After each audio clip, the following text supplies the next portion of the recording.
alàgbà elújọba ń bo ilé rẹ̀ tó ṣẹ̀ṣẹ̀ mọ́ tán tó wà lọ́nà làgèrè.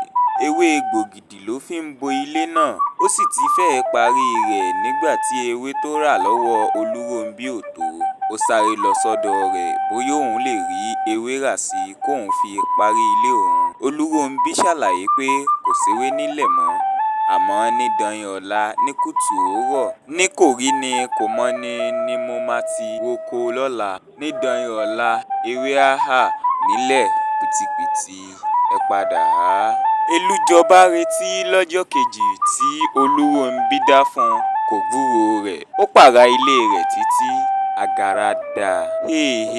Yẹsí àdéhùn alágbádá kóbìnrin ìdákòmí báyìí.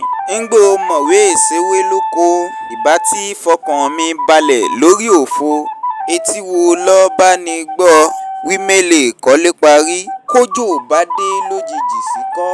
Kí n bá tí dáwọ́lé agbọ́yé nì, èwo ni akọ́lé mọ́ parí rẹ̀ kólúà ẹ̀ dá kalẹ̀.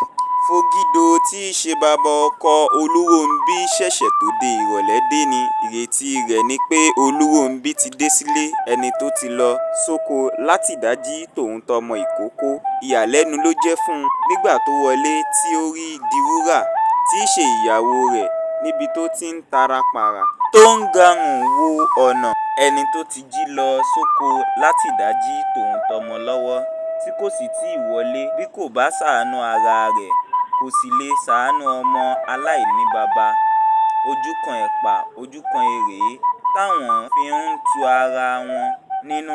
Ògúnná kan ṣoṣo tẹ́lẹ̀dùmarè fi rọ́pò tó fi tù wọ́n nínú lórí àdánù ikú ọmọ wọn.